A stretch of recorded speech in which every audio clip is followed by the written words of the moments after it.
Hello everyone, welcome back to another video of Editing Basics. In this tutorial video, we are going to learn how to add Google Map link in Canva. First step is to open your browser.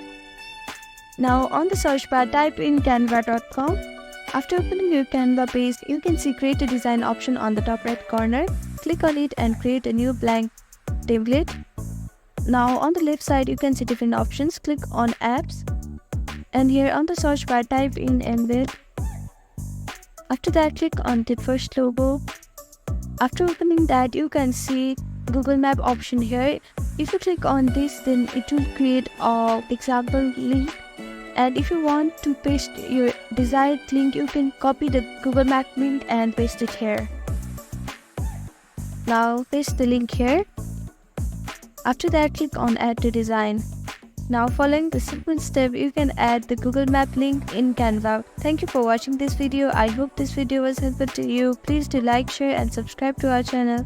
And don't forget to comment down below if you have any queries. Thank you.